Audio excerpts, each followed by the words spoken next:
Former Home Secretary Suella Braverman is back, and she has called for new laws allowing ministers to ban protests. She's criticised police for failing to tackle hate-filled pro-Palestinian marches. Braverman says that Home Secretaries should be able to ban those hate-filled and disruptive marches outright, to outlaw any expression of support for terrorism and to make it easier to prosecute anti-Semitic chants, such as from the river to the sea. But tonight I am asking, is it ever justifiable to ban the protests, all right? And tonight I am joined by activist and campaigner Peter Tatchell and the former aide to Margaret Thatcher. Of course, I've got Nile Gardiner. Look, Nile, I'll start with you. Should we be banning hate marches? Patrick, thanks very much for having me on the show today. And yes, absolutely, we should be banning these hate marches.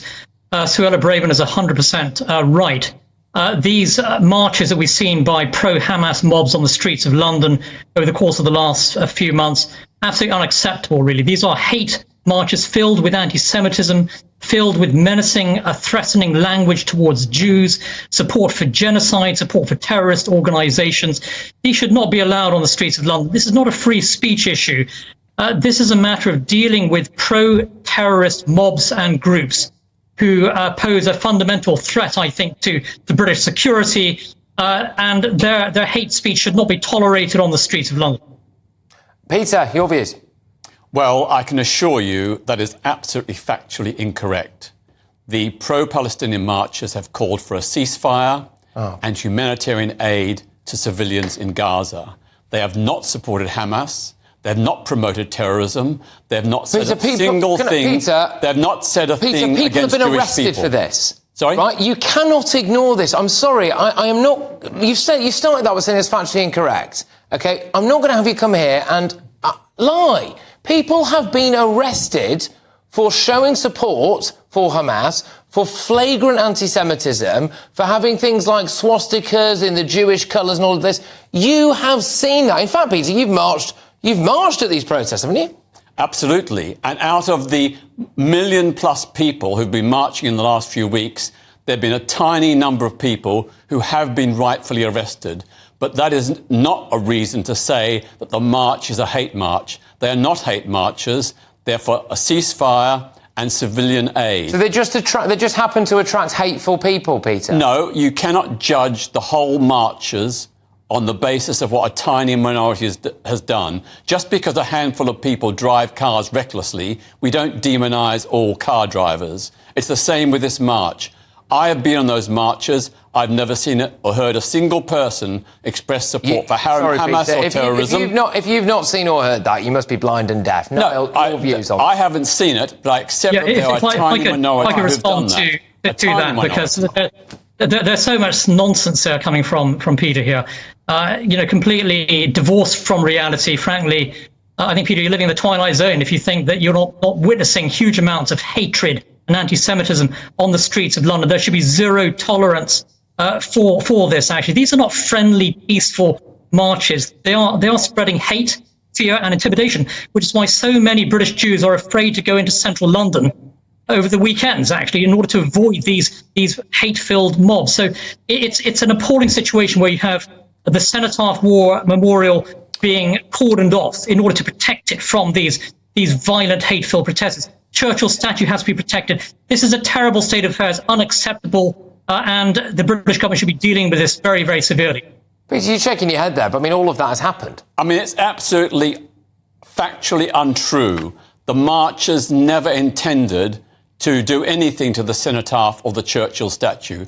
The marchers have been, by the police's own acknowledgement, 99% peaceful. And the police themselves say that the vast majority of people, we're talking about 99.9% of people, committed no offences, stirred no hate, there was no anti-Jewish sentiment. And I marched with Jewish people on those Palestine marches. Those Jews were welcome and they were accepted and embraced. All right. They shared the same concern. Let's just have a look at that, Peter. That is a flag of jihad, and you know who else carried that flag?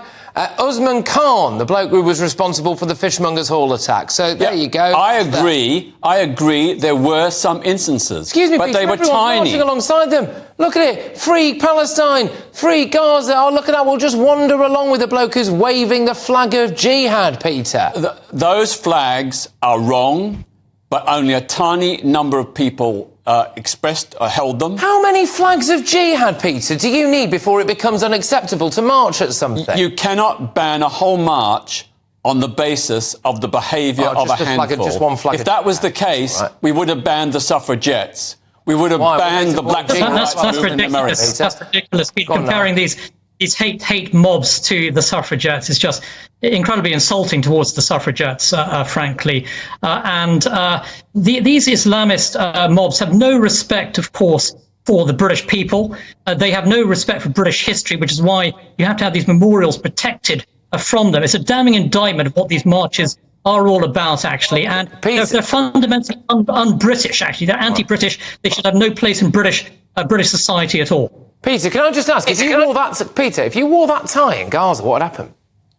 That's a different issue. I have been stridently... No, it's not. I have been longer than you or anyone... If you wore that rainbow-coloured tie in Gaza, what would happen to you, Peter? Longer than you or your other interviewee, I've been campaigning against Hamas and against Islamism. I've been beaten up by Islamists for taking a stand for human rights in Palestine and other places where Muslim-majority countries rule. I do not, therefore, believe that it's right to damn me and others who also condemn Islamism and terrorism to damn us as hate mongers. We're not hate mongers. I'm not calling you a hate monger. I'm just wondering what would happen to you if you wore a rainbow-coloured tie out and about in Gaza. Well, of course, you'd end up being arrested, tortured and possibly killed. Right. And unlike other people, I've actually defended LGBT plus Palestinian people and helped get some of them out of prison in Palestine. I do the action, others use mere words.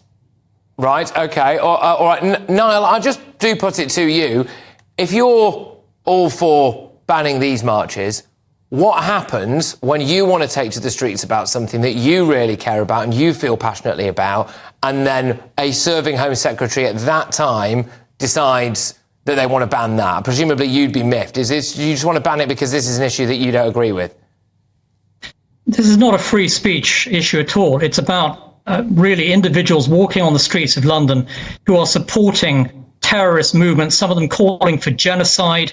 And there have been reports that former Hamas leaders have actually been involved in some of these marches. I don't know why Peter is marching alongside these people, actually. So this is not a free speech issue. It's about standing up for law and order, standing up against supporters of terror who should not be allowed to roam around freely on the streets of London. Niall, the march theme was a ceasefire and humanitarian aid. It was to protect and defend all Jews and all Arabs in Israel. That's ridiculous. I'll tell you what, here's a clip.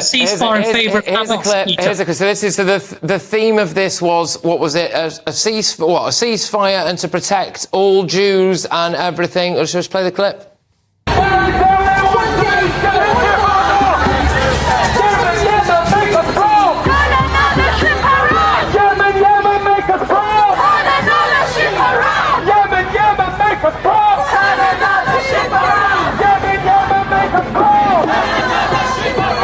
So, Yemen, make us proud, turn another ship around. Peter, that is I absolutely condemn that. Firing missiles and things at ships. I've been campaigning against the Houthis since they were established. They're an extremist, terrorist organisation.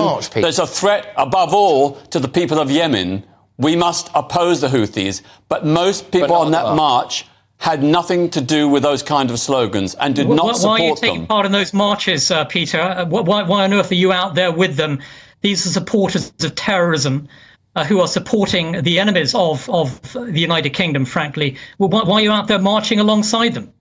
Because the march theme, which everybody signed up to, apart from a tiny minority, was a ceasefire to end the civilian deaths, to protect both Jewish and Arab people. When you see it week after week, Peter, the theme's gone, hasn't it? The theme is, whatever the theme was when you got there, the theme has now vacated the building. And No. If you look at 99% of the placards and slogans, it was ceasefire now. All right. In order to protect civilian Jewish and Arab lives.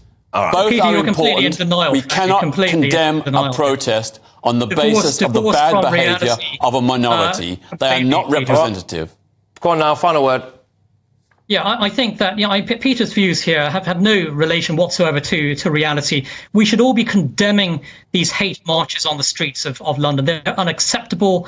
They are fundamentally anti-British as well. They're hate marches filled with fear and intimidation. There should be no place for this on the streets of London or any British city. All right, both of you, spirited discussion. Look, who do you agree with? Is it ever justifiable to ban a protest? Kareen on X says the right to protest is the cornerstone of our democracy. Take that away, and what do we have? Kareen, what I will agree with you there, which is what I put to Nile, is that there is a slippery slope potentially at play here. You ban something you disagree with and you find vehemently disgusting, but then all of a sudden, what happens when you want to go out and protest about something you care about? Chris on X says, yes, if they are a threat to our national security and our way of life. Andy says, unless the protesters are being violent or calling for violence, then no. So, 75% of you think that it is justifiable to ban a protest. 25% of you say it is not.